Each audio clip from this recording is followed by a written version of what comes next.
Isa namang programa na umuhubog sa mga individual na nagnais maging professional voice artist. Ang alamin natin ngayong umaga, ito ay ang Certified Voice Artist Program. Kaya naman para pag-usapan ang Certified Voice Artist Program, nakasama po natin dito sa studio ang OIC ng Creative Voices Philippines na si Mr. Brian Dave Perez, kasama din ang mga voice actors na sina Mac Florendo, Janine Santos Rocco, Ralph Ernest Francia at JJ De Los Santos. Good morning and welcome sa Rise and Shine Pilipinas. Hi! So Ralph, Brian, para makabisado natin. Mac, Janine, and JJ. Ayan. So sila ngayon kasama natin. Grabe, very excited na ako. Siyempre, gusto ko rin matuto. Ako din. Kasi tuwing umaga, laging may something dito, Chi. Baka meron silang ma-advise sa akin. Pero paano ba nagsimula itong Certified Voice Artist Program? At ano ba ang mga pangunahing objectives ito? Nagsimula po yung Certified Voice Artist Program noong June 20, 2020, which is during the pandemic. So, ginawa ni Sir Choi itong Sir Pocholo de Leon Gonzalez, the Voice Master of the Philippines, ang Certified Voice Artist Program dahil nagkaroon na siya ng first voice acting school in the Philippines, which is VoiceWorks, during the pre-pandemic. So, nagkaroon ng 50 batches ng VoiceWorks. So, sabi nga ni Sir Choi, halos 90 to 95% ng mga dubbers dito sa Pilipinas ay galing sa VoiceWorks. Yes. Ganun po kadami ang natulungang tao at ganun kadami yung nagmula sa Creative Voices Productions at sa Certified Voice Artist Program na ngayon nga is an online training program para sa mga nagnanais sa maging voice artist. Actually, nakakatuwa na may ganito, no? Dahil career yan na maging dubber at talagang medyo malaki ang kita dito. Okay, ano ang mga paksa na tinuturo sa programang ito para sa mga interesadong mapabuti ang kanilang sining sa voice acting? Actually, aside from voice acting, technicalities, of course, yung tamang equipment na pwedeng magamit, lalo na, of course, simula nung nagkaroon ng pandemic, voice acting has been done at home, so not just in the studio. So aside from that, voice care din, it's being taught. Siyempre, kailangan alagaan ang boses.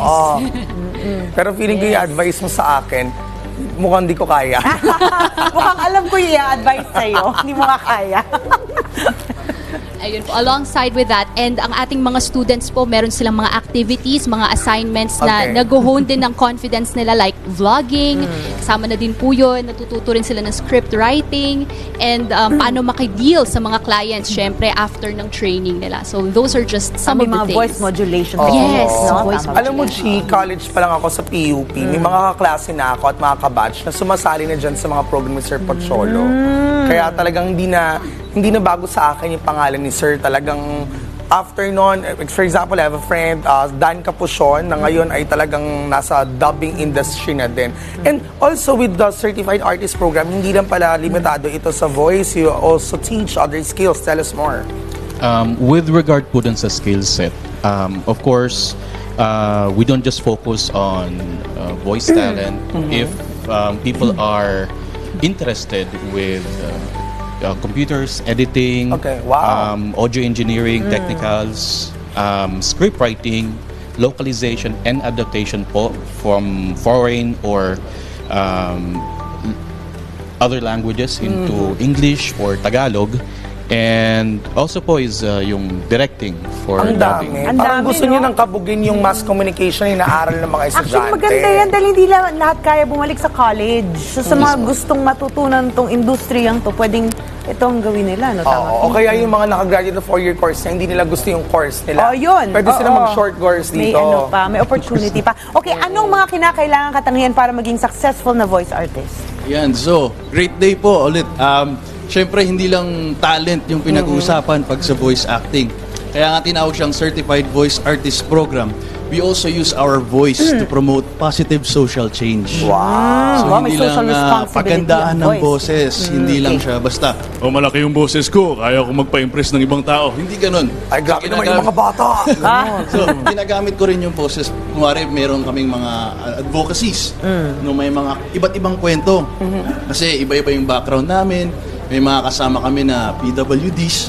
So, nasi-share nila yung mga kwento nila na hindi usually. Paano pag sa mga persons with disabilities? Well, of course, meron silang mga experience na meron silang mga kondisyon na hindi alam. Diba? Marami silang experience ng diskriminasyon. So, kailangan nating marinig din yung mga kwento nila. Kasi mga tao din naman sila na may iba't ibang mga pinagdadaanan, at syempre maraming lessons din matututunan sa kanila. For me, I'm a advocate din, no? I'm a youth advocate, environmental advocate, and yun, nasi-share ko yung advocacy ko using my voice. Very important yun kasi pag ganito ako magsalita tungkol sa advocacy ko, walang makikinig. Oo, So, yun po. So, paano ba? Baka Oo, ngayon na, sample very mo na agad curious. kami. Yes. Oo. So, for example, kapag may mga interviews for me, Okay. hi, my name is Mac Florendo. I'm a food rescue advocate. I'm the food rescue supervisor of Scholars of Sustenance. We work with different food establishments na mayroong mga sobrang food and we deliver them to people in need. So, kung ako excited sa ginagawa ko, excited din yung mga tao. So, kumbaga parang sinabi mo yung message mo, pero dahil yung conviction ng boses mo, nandun yung modulation para ma-feel ng lahat ng tao na credible ang Yes, sinasabi po. mo. Yes. Yun, ano? So, Yes. paano yun? Like, pag iba naman ang mensahe mo, papalitan mo rin ang modulation. Yun ba? Tama ba ako? Ganun po. Kaya tinuturo din sa CVAP yung tamang mindset at heart set. Kasi pag nasa puso mo yung sasabihin mo, yung mensahe mo, yung kwento mo, madaling Just ipasa yan sa ibang tao. Siguro if you have a seat doon sa mga nais maging voice artist someday, at least give us some. Mga sample po. Pwede, tsaka tips and Tips. advices. Tips. Mga nais. Oo. Kung gusto nyo maging isang Feeling voice ko, artist. Hindi pa to sanay magising ng maaga. Hindi, biro lang. Go ahead. Kung gusto nyo pong maging isang voice artist, you need really the passion po. Hindi lang siya kasi about you want to earn money. We just not promote it to earn money, but also to promote it as an art. Pinupush po namin siya na maging passion po, maging passion-based po tayo to pursue it. Hindi lang po siya basta-basta na, meron akong boses, parang kikita ako dito ha. Kasi once you pursue an art, hindi po yun ang magiging motivation mo talaga, but on how to improve your skills, kahit meron ba yung bayad o wala, you go for it. Kasi gusto mong mag-develop, gusto mong mag-improve. I'm very curious, no? Although tama naman yung sinabi mo, dahil for all of us here, I think we work on passion. Pero may kita ba to na malaki? If let's say, gumaling ka nga sa ganitong craft, yung skill Practicality set mo, speaking, oo. maging sobrang galing ka, may kita ba dito ang mga taong matututo? Para na alam natin mga ka-RSP. Actually po, meron po talaga. No? Dahil yun nga, ang voice acting voice over services na ino-offer namin yan sa iba't ibang clients. Pero dito nga sa Certified Voice Artist Program, sinasabi namin sa kanila na once na nagsisimula tayo, wag kagad natin mag-aim na kumita kagad ng pera.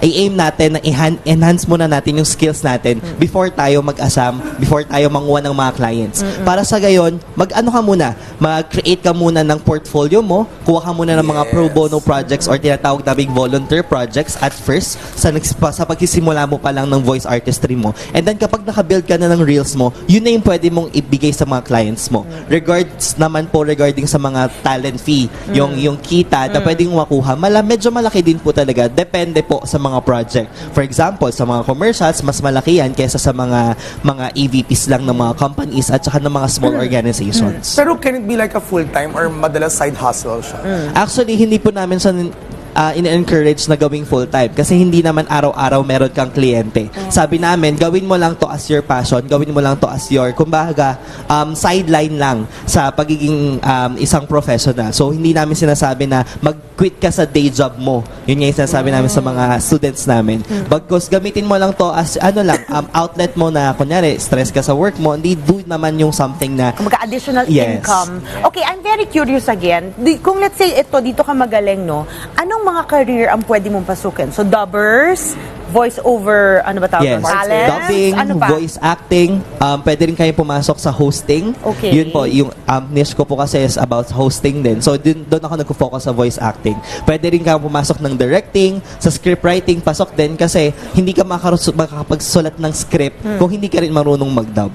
So, parang konektado na lahat. No? Siguro, Fib, pa-sample natin sa Sample kanila. na natin siya, no? lalo na si JJ. Ginigisik mo talaga Excited siya. na mag-sample Hindi kasi parehas kami De Los Santos. You're from where? That's good po. From Pampanga po. Hindi good yun. Joke. Sa Pampanga. Sa Masantol, Pampanga po. Para kayong nasa Naku, restaurant baka lang. dyan lagi sa Masantol. Tama po. Oo, taga dyan yata yung kabit ng tatay ko. Joke lang, biro lang. Sige, mag-trial na tayo. Baka saan pa pumunta ang usapan. Also, actually po, I was once known as the guy with 36 voices. And Wow. now, counting po yun. Naks, 36. So, marami po akong nagagaya mga boses. And gladly po, medyo malawak po yung vocal range ko. So, kaya kong mag-boses matanda. Ay, ganun. Wow. Boses bata. At kung gusto nyo pang mas bata doon, boses baby. At marami pa pong Para iba. siyang chicken, Mr. Baby. Medyo may Fairness, pagka-chicken. diba? So, nakakagaya rin po ako ng iba't ibang boses. So, I was known as a voice impersonator din po. Kaya po magboses ng iba't ibang mga Kagaya characters. sino? First po, pwedeng mga cartoons, si Mickey Mouse. Sabihin nyo lang, Miska, Muska, Mickey Mouse! Kaya mo si Kuya Kim? Medyo kaya po, Sige, pero medyo subukan mga mo. unique po yung mga boses niyan eh. Subukan Pero mo, kaya kuya po ko natin, yun. Makikita natin kung talagang carry mo yung boses ng kuya ko. Ang buhay ay weather Oo lang. nga, para na nga siya. meron din po si Master Hans. Yan. Sige nga. Nasa inyong mga kamay nakasalalay ang inyong tagumpay. At marami pa pong iba. Kaya niya. Siguro kailangan namin malaman paano ba dapat maalagaan ang boses. Siyempre, ang hirap nun na you're shifting your voices to different characters. Ang masasabi ko po talaga, importante ang rest, ang sleep. Kung kakayanin pong matulog ng 8 hours, Naku, hindi na namin ipilit kaya yan. po. Pero kung busy po tayo, every time na meron tayong voice project or speaking engagement, give yourself at least 15 minutes of voice rest for every 1 hour of using your voice. And of course, water po talaga. Dehydration po ang pinaka-unang kalaban ng syempre ng pamamalat ng natin, ng Actually, pagbuboses. para kang kakanta rin pala, no? Kasi ganyan din ang tips pagkakanta. Parang kumakanta Opo, si Janine, totoo no? po. Di ba? Parang Sample nga, Janine, yung kanta Marunong ka mo bang dyan. kumanta? Yes po. Oh, yun naman Sige pala. nga, Janine. Okay. Sample Mabilisan tayo. lang. Heart, don't fail me now. Courage, don't desert me. Don't turn back now that we're here. Wow, pang high culture. Di ba? Parang Oo. ikaw. I love it. Pagka sa voice artists ba, most likely, kumakanta rin sila. May ganun bang correlation yun? Usually it helps a lot po. Kasi when you're singing, you're giving a lot of emotions. So when you're doing voice acting or voiceovers, it's easy for you to tap into that emotion. So lahat kayo kumakanta? Not necessarily. Oo, Chi, pero baka hanggang matapos tayo alas 8 na umaga, magpinakanta natin sila Nag-enjoy lahat. lang ako, bakit ba? Okay. O para naman sa mga ka-RSP natin na interesado maging bahagi ng Certified Voice Artist Program, hanggang kailan po ba pwede mag-apply? At paano po sila makakuha ng karagdagang impormasyon patungkol dito? Para po sa mga nagnanais na maging part ng Certified Voice Artist Program, meron po tayong ongoing na application for our Batch 21 this coming September 2, 2023. So pwede po kayong mag-visit sa www.certifiedvoiceartist.com or sa aming Facebook page na Certified Voice Artist Program, at yung aming masisipag at mga magagaling na secretariat team ng program ay mag-reply naman po sa inyo kung ano yung mga kailangan nyong i-prepare for the upcoming Batch 21. Ayan. At syempre, hindi lang si hindi lang si JJ, hindi lang si Janine. Ito sa mga sirs natin, baka may pasample kayo, mabilisan siya. Mabilisan lang. Oo, hindi pwedeng palampasin natin yan. O Sir Ralph. Before po kasi we were doing character voices. So, pwede na 1, 2, Game. 3, 4, 5, go. Good morning nga pala sa inyo. Ako nga pala si Pizza Steve. Pwede kayong maupo dyan, pwede kayong mag-relax lang, damhin nyo yung maulan na panahon ngayon, o pwede na kayong matulog. Pwede rin naman na manood ng sine. O kaya kung gusto mo, ipagluto kita ng masarap na lugaw. Sino yun? Parang FPJ ba ito? Oo, parang yung nakita Tama ko ba? Oo. Si si Sir Brian. Okay. Maraming salamat sa inyong pagbisita at interes sa Creative Voices Productions, at ang una at tanging professional digital audio production sa bansa. Ang Creative Voices Productions ay ginagamit ng gusto ang state-of-the-art facility upang ma-promote ang great creative flexibility at ma-ensure ang crisp digital sound. Kaya't ano pang hinihintay nyo? Contact us for a free estimate today. Wow. Ito yung mga nilalagay sa mga commercial, no? Bigla na may boses ganun. Mac, ikaw naman. Okay. Tandaan, ang tunay na magaling, hindi kinakalimutan kung saan siya nanggaling. Kaya join na sa Certified Voice Artist Program. Galing. Wow, may kita Grabe. may transition nila Oo, from Ikaw, si kaya mo? Sige nga, Anong gusto mo sample. sabihin ko? Si Kuya Kim. Sige nga. Total, kapatid mo naman yun eh. Grabe, huwag yung ginaganyan ng mayor ko. Sige na, may Ayan. kailangan kang sabihin, Fee. Ito na. Siyempre, mga ka-RSP, grabe, nakakabilib talaga ang mga talento ng ating mga voice actor. Kaya naman maraming salamat po sa pagbibigay sa amin ng detalye patungkol sa Certified Voice Artist Program. Muli nakasama po natin dito sa studio ang OIC ng Creative Voices Philippines na si Mr. Brian Dave Perez, kasama din ang voice actors na sina Mac Lorendo, Janine Santos Roco, Ralph Ernest Francia, and JJ De Los Santos. Thank you Yes. so much and stay safe po. Maraming salamat. O yan, silipin naman natin ngayong umaga